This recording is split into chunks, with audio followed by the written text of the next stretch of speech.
CLR.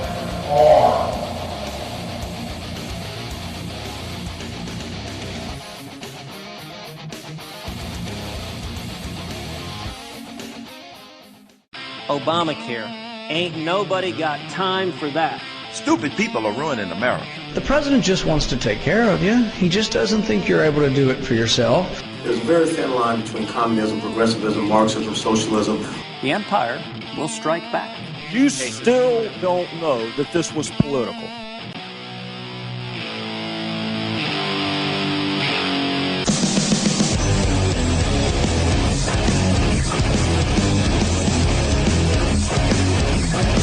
Hello, everybody. How are we doing this evening? You're listening to America Our Way. I am your host, Dustin Hoyt. It's been a good week, everybody. I hope you've had a good week this February the 12th.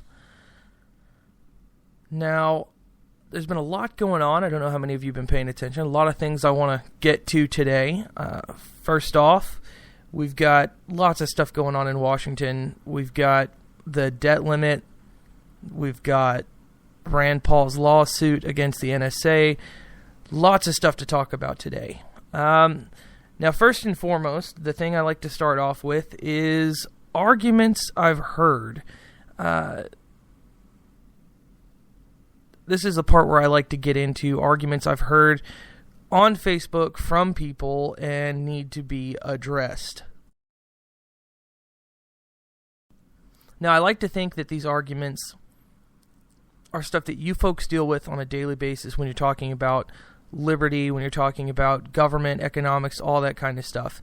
Now, I want to touch on this first before I get into the debt limit stuff because I feel like it's important for people to understand what's going on in terms of arguments that you're going to hear, in terms of, you know, what you're going to come up against when you're talking about your ideas. It all goes hand in hand with how we spread these things to people in our everyday life. And that's, I think, incredibly important. I think that when you're explaining things to people and you don't know what you're talking about, you end up putting yourself in a situation where you could lose the argument if you're not sure, or you might not be prepared for it.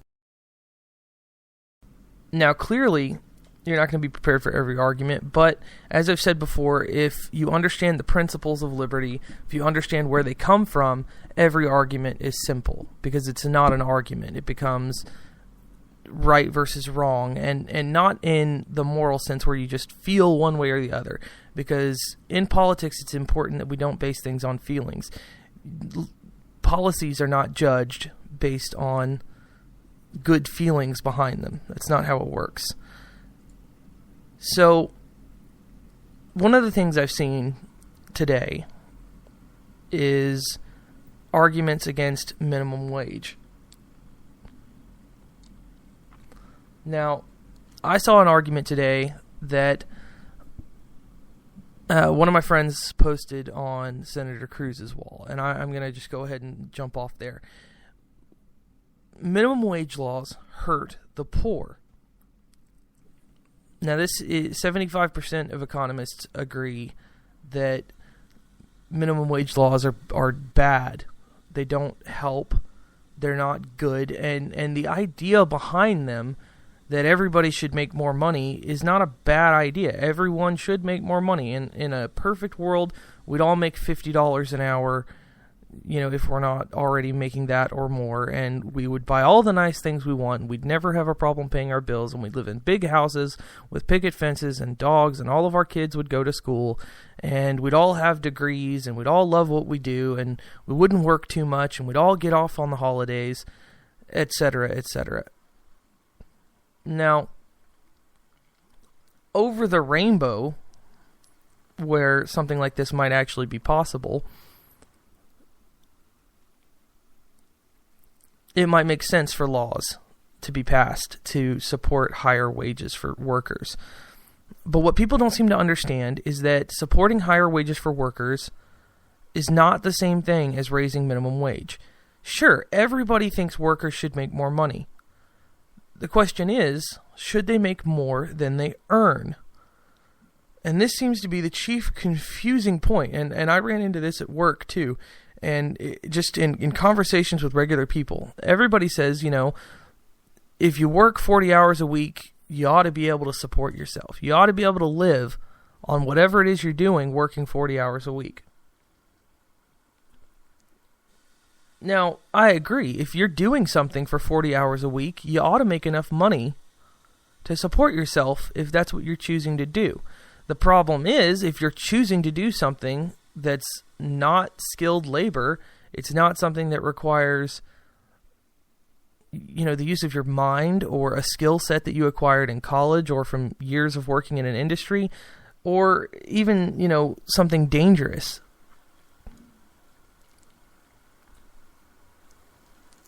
A lot of times, especially in, say, the fast food industry, you run into jobs that do not require skilled labor. At the very least, they require you to speak English and have 2 arms. How, for example, Subway. Let's just use Subway as an example because it's the one I chose earlier in an argument. How young is a child able to make their own sandwich? I would argue that a 6-year-old is probably capable of making a peanut butter sandwich. Now, would a 6-year-old be able to work at Subway? Probably not. But a 16-year-old with no previous jobs can go to Subway, show that they speak English, and be able to work at Subway with no previous jobs, no skills. They don't even have to be in high school. They could be a high school dropout, and all they would have to do is show up. All they would have to do is show up and then follow the instructions of the customer to make a sandwich, and then push the correct button on a register. Any person, short of serious mental deficiencies, can do that job. So why, I ask you, should that person be receiving a wage that is not reflective of the work they do?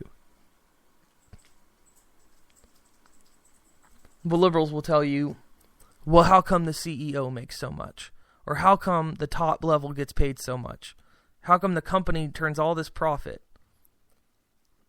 And really, it shows a lack of understanding in A, what wages are, and B, in what profits are. Wages are what you earn based on your skill set, your productivity at your job, what you do for that money, and what skill sets are required to do that job. As I said, to be a sandwich maker at Subway, you don't have to have a college degree in sandwichology, which is not a thing yet, but I would not be surprised if it came about. Effectively, the hardest thing that they have to is punch numbers into a register. They push, a button to toast your sandwich and another button to heat up the meat or whatever in the microwave before they toast your sandwich. And effectively, that's the most difficult part of their job. Now, I don't know about you, but I was able to use a microwave at a very young age.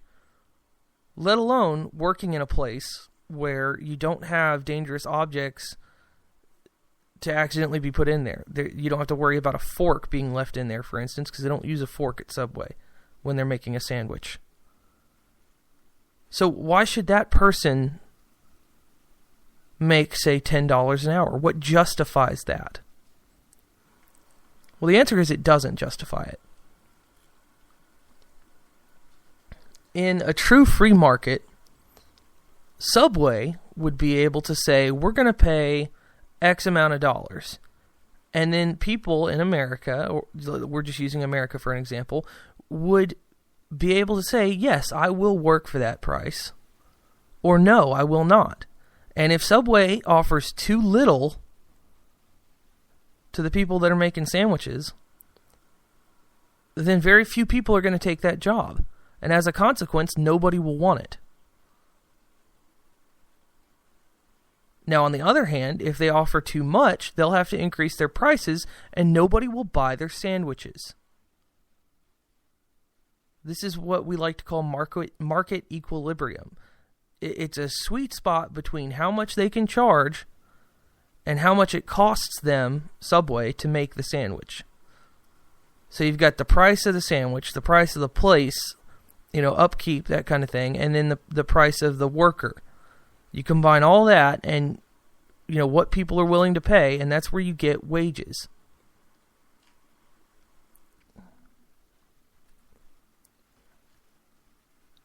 So the idea that person should arbitrarily make more money because of some argument such as dignity or good feelings doesn't factor in to the costs of the company or the skills or productivity it takes for a worker to do that job. And this is the big thing that needs to be pointed out to liberals in an argument. As soon as they start talking about, well, watch where the money goes. Okay, the company makes the money. They pay their expenses. They pay their employees based on their skill sets. And if they've done their job and are an effective business, they'll make a profit, which in turn they'll reinvest in the form of paying stockholders for their investments in the company, or in buying new businesses, or making the business better through newer machinery or new products and that sort of thing. But in a world where liberals are pushing for a higher minimum wage, two things are going to happen. And you can count on these two things to happen, especially if the minimum wage hikes actually come to pass, if it actually becomes law. One, the price of sandwiches will go up at Subway because Subway has to charge more to continue turning a profit. And two, they will either fire people, make them work less hours, or replace them with machines. Now that means that Subway could start pre-packaging sandwiches like those weird gas station sandwiches that are pre-made. And then you would just have to remove the tomatoes or onions or whatever that you don't want on your sandwich. And every sandwich would come pre-made so that they didn't have to have as many people there to make your sandwich the way you want it. More likely than not, they'll just start charging way more for sandwiches. And if you start charging way more for sandwiches, people like me are not going to eat there as often, because I'm not going to pay $15 for a sandwich. I will spend $3 at the grocery store and make my own sandwich and pay nothing to Subway because it's ridiculous. But liberals don't understand this. Liberals think that it's all about dignity and good feelings, and that's not how the market works. Dignity comes at a price. How much would you take to work at your job? Now, if you're a high-skilled person, like you have a degree in something, you'll request more wages for your job. And because there aren't many people with that degree or skill set, companies who need somebody with your skill set will offer you more money. That's how market wages work. That's how market forces determine how much wages are worth. If you do an essential job, an essential task, you are worth more money.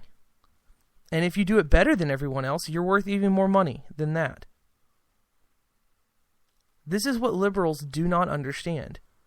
These minimum wage jobs are not worth more money. If they were, they would get paid more money. The example being Costco. All the liberals talk about Costco, how they pay their workers so much more than everywhere else, like Walmart. Costco also sells in bulk, and so they have a higher profit margin. So they're able to pay their workers more. They choose to do it because market prices allow for that. Businesses that don't allow for that will either go out of business